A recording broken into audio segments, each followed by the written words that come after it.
MLK, lasting legacy.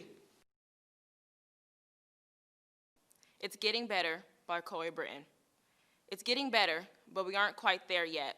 See, racial equality is not just having our survival needs met. It's about the respect for our culture and where we stand as a people in society. It's about recognizing our struggle, the pain, but also the perseverance we still have in its entirety. How can we make it better? We can start by not making excuses to not fight for what is right. MLK protested, boycotted, and even spent nights in jail, but still would not let his end goal out of sight. We can start by realizing police brutality is not news entertainment, but it's a reality our people face with fear every day. Breonna Taylor, George Floyd, Stephen Clark, and Freddie Gray. The fact that I can even list names, and there's so many more we hear about day to day. We can start by understanding this. Being brown-skinned is not a trend. Tanning too dark or using the N-word, then defending yourself and saying you weren't educated. And while you may have not been, somehow you still knew that it would offend, so I know that wasn't hard to comprehend. We can start by thinking about the kids that have to grow up with this type of violence, anger, and loss on the streets. It's up to us to turn it around, for I fear history will repeat. All these points I made are just some of the few ways we can make a change, but nothing will ever be rearranged if you don't stand. It's time to curl up your fist and raise your right hand, because my people deserve to be on this land. I believe in new beginnings. I believe in a day where equality isn't something missing from this world. How are you going to make it better? By realizing change starts with you. You can be the hope, the love, and the peace this world needs. Aren't you tired of seeing the world you live in bleed? My painting is about a girl holding the world. And in the world, it has hope, peace, and love. Around her is the chaos, tearing down statues, police brutality, protesting, and the judges declaring not guilty. Above her, we have people who have made a difference in the world, like MLK, President Obama, and John F. Kennedy. We also have the NBA players, because on the back of their jersey, they wear equality and Black Lives Matter. Also, we have a cloud that says you, because you can make a difference in the world. Dr. Martin Luther King Jr., above all else, was a humanitarian. Above the politics, above even his own needs, his actions revolved first around the people and creating a better life for everyone. King fought for a magnitude of causes, including civil rights, equal access, and the humane treatment of mental illnesses. He envisioned a world with core values of freedom, equality, justice, and love. So when he preached about nonviolence, he wasn't just preaching about a nonviolent campaign towards civil rights in the United States. When he preached about nonviolence, he preached about a nonviolent approach that everyone must have towards people in human life. During his fight for civil rights in the 1950s and 1960s, Dr. King identified three evils that plagued the United States: racism, the exploitation of poverty, and militarism. And these evils still plague our nation to this day.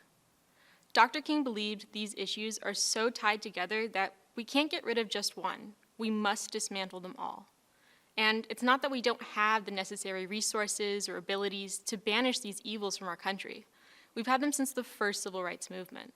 We simply don't have the willpower to make the necessary adjustments to accomplish these feats. Dr. King acknowledged that getting the right to vote and integrating public areas was relatively easy because the big actions that will guarantee true equality in the United States will cost us money that we haven't been willing to spend. Whether it be the Vietnam War or our current involvements in the Middle East, we've spent billions of dollars terrorizing and spilling the blood of fellow human beings on foreign soil instead of using that same money to help solve poverty in the United States and abroad. We can't get rid of slums or poor education or unequal housing and employment opportunities without it costing the nation something. Once, when speaking with a group of young Black students, Dr. King gave a speech about our life's blueprint. And in this speech, King advised that we must have the determination to achieve excellence in our various fields of endeavor. What we must realize is that excellence in the workplace is not defined by our paychecks or our benefits or even our position. Excellence in the workplace and in all matters of our lives is determined by our ability to create systemic changes in our individual fields of work as well as within our communities. Dr. King said it's not only the institutions, but also the individuals who must share the guilt, because racism extends into every aspect of our lives. From education to healthcare to city planning, there are improvements that must be made in every professional background. Black and brown communities, especially poor Black and brown communities, are disproportionately impacted by health conditions and diseases, environmental crises, and federal crime laws than any other group in the United States. And these examples only scrape the surface of the systemic racial disparities that are deeply rooted in our nation's history. Take, for example, COVID-19. Since the start of the pandemic, racial and ethnic minority groups within the United States have encountered a multitude of medical barriers due to quote-unquote inequities in the social determinants of health, such as poverty and healthcare access. These limitations create a wide range of health and quality of life outcomes, particularly in our Black and Hispanic communities. In addition to increased health risks, the economic downturn of COVID-19 has created great financial and employment issues within these same communities. According to Pew Research Center data from May of 2020, Black and Hispanic individuals expressed greater concern about their abilities to pay monthly bills than their white counterparts. This statistic can be explained by looking at the historical ownership of wealth within the United States. Generally speaking, white Americans have always had financial and social advantages when compared to other ethnicities because of their race. That same trend continues today as white communities experience privilege by having the lowest unemployment rate, the lowest police brutality rate, and the highest funded education compared to other racial groups. This common thread of race in almost every inequality in our society clearly shows the extent to which white communities benefit and communities of color are predispositioned to a life of challenges. So, when individuals within our nation come together to preach Black Lives Matter, it should be supported by the masses because their message is clear. All lives cannot matter until Black lives matter. If the summer of 2020 has taught us anything, let it be that we are stronger than the individual leaders before us. Our generation may not have a Dr. King, because we have a nationwide conglomerate of individuals united and dedicated to achieving social justice in our lifetime. This revolution will take money and time and effort on everyone's part, but as Dr. King once said, however young you are, you have a responsibility to seek to make your nation a better nation in which to live. Seek to make life better for everyone. When we discuss MLK's legacy, whether in a classroom or social setting, it feels we all miss crucial pieces of what he was saying. We discuss the civil rights movement and think that's all it was, just a period in time, when even after the Civil Rights Act of 1964 was approved, there was still a continuous battle that MLK fought for. Today, there is still a fight for genuine equality for Black people in our judicial system and police interactions. Problems that MLK was passionate about are still problems we see in our society. This isn't to say we haven't achieved moments of progress for true equality, but it's to point out that there is something inherently detrimental to people in America's society that we aren't recognizing. We've let history repeat itself. What is it that we can do to stop it? MLK spoke about the three evils that plague America. He characterized these as the evil of racism, the evil of poverty, and the evil of war.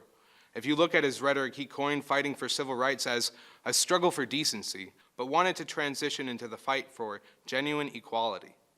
I look at our society and these are still problems we're fighting desperately with. It seems we have another fight of human decency that we've seen a large turnout for. Summer of 2020, we saw an explosion of advocacy and protests in reaction to the injustices done onto Black people in America. We've seen large-scale protests before in 2014 and 15, but this summer has been quintessential. The Black Lives Matter movement was put directly in the mainstream and ceased to be silenced. The Pew Research Center has tracked the approval of BLM, and although approval has decreased since this summer between white and Hispanic Americans, the movement isn't going anywhere. MLK recognized the reason to which why white Americans were assisting in the civil rights movement. He depicted them as reacting to the aggressors of the South during nonviolent protests.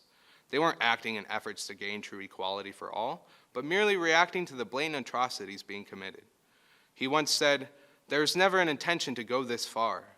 People were reacting to Bull Connor or Jim Clark rather than acting in good faith for genuine equality." I think that's a bit of what we've seen this year. Non-black people aren't putting in as much effort now as they were this summer because they aren't dedicated to the ongoing process. That's the problem. The process for genuine equality takes everyone's participation, and we as individuals do not seek to participate in issues that we feel don't concern us. I see it important to move forward that we as individuals and as a society need to reflect on our own biases built in ourselves and our systems. We as individuals often turn a blind eye to injustice because it isn't our injustice. American society has often been built around individualism rather than for the betterment of a whole. King saw the opportunity America had ahead of us to fight for real equality.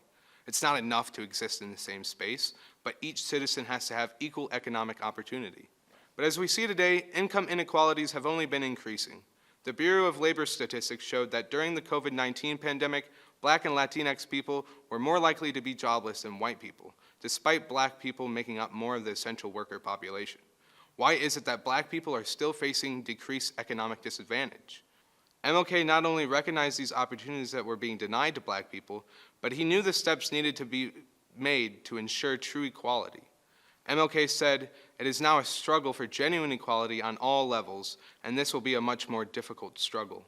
You see, the gains in the first period of the first era of struggle were obtained from the power structure at bargain rates. It didn't cost the nation anything to integrate lunch counters. It didn't cost the nation anything to integrate hotels and motels. It didn't cost the nation a penny to guarantee the right to vote. He went on to say how expensive it would be to allow people to get out of poverty and to a better standard of living.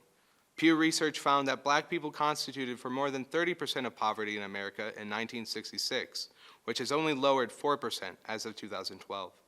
Why is it that Black Americans cannot achieve higher levels of economic status? It's simple.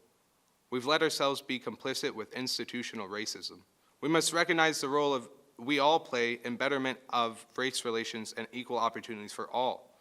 Unity is the only way to prosperity. We can all take a look at MLK's legacy and ideologies to continue the fight for genuine equality. It's easier said than done, but the first step to solving a problem is admitting there is one. When talking about Black history and civil rights, it's almost impossible not to mention Dr. Martin Luther King Jr. Not only because he accomplished so much for African Americans in America, but because of all he accomplished with peaceful protesting. "I have decided to stick with love. Hate is too great a burden to bear," he once said. Yet despite his peaceful beliefs, he was assassinated due to others' hatred.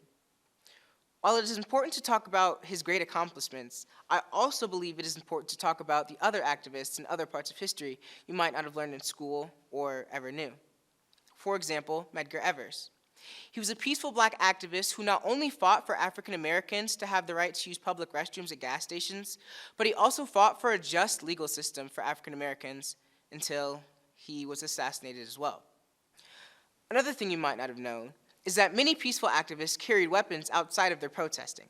They believed it was one thing to be peaceful while they were fighting for their rights, but they also believed that it was important to be able to protect their homes, churches, and community centers where they often held meetings. At the time, white people would target these buildings for hate crimes, such as vandalism and burning, because they disagreed with the message the activists were trying to get across. This actually reminds me of another instance where a Black man named James Chaney and two white men named Andrew Goodman and Michael Swerner were investigating church burnings. The three men were arrested, released, and then taken into custody again. The second time they were taken into custody, the sheriff at the time, named Cecile Price, actually gave the three men to the Ku Klux Klan, who then beat Chaney, the only Black man, and shot all three of them to death. After the murders, there was an investigation and a trial, and all of the men who were involved got off as not guilty. They then got tried again, and each got somewhere between 2 to 10 years. 2 to 10 years for the murder of three people. This incident caught the eyes of President Kennedy and Lyndon B. Johnson, who were prompted to pass the Civil Rights Act of 1964 and the Voting Rights Act of 1965. Now, with all this maltreatment to African Americans, it was very easy to get upset with the situation, and there were many Black people who didn't agree with the peaceful approach. For example, Malcolm X believed one should protect themselves by any means necessary. Others made music, art, and poetry to get their voices to be heard. Martin Luther King Jr. said, "In the end, we will remember not the words of our enemies, but the silence of our friends." One thing I would like you to remember when you leave today is when you see injustice or something that just doesn't sit right with you, speak out. Use your voice to protect and fight for those who can't stand up for themselves. Choose love instead of hate, and keep fighting for what you know is right.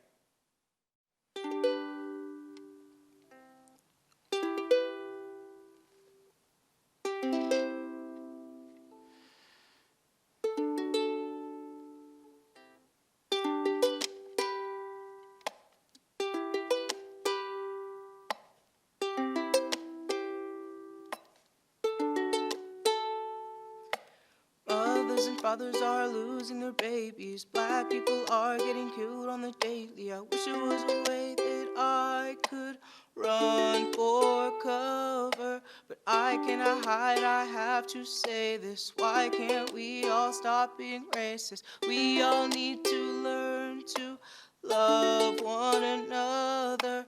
We all live on one big happy earth, but this hatred is slowly killing her. Why can't we all learn to love this place? It's not always color versus white, it's all about doing what you know is right, because we are all just the human race.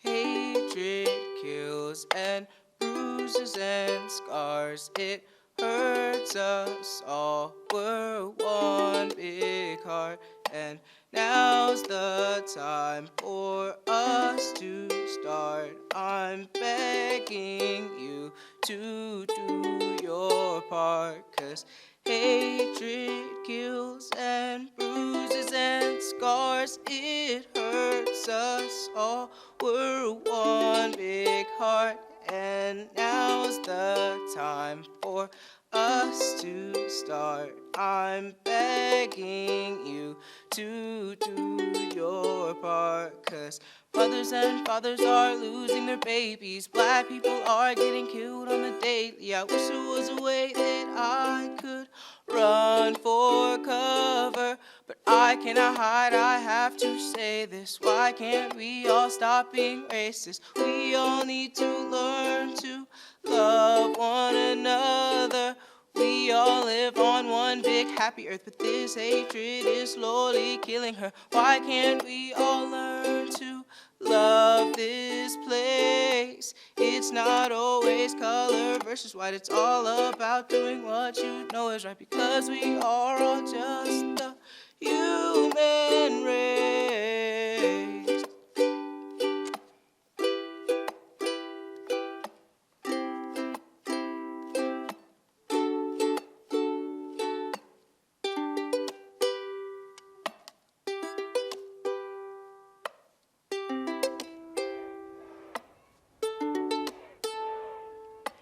It's not always color versus white, it's all about doing what you know is right, because we are all just the human race. MLK's lasting legacy.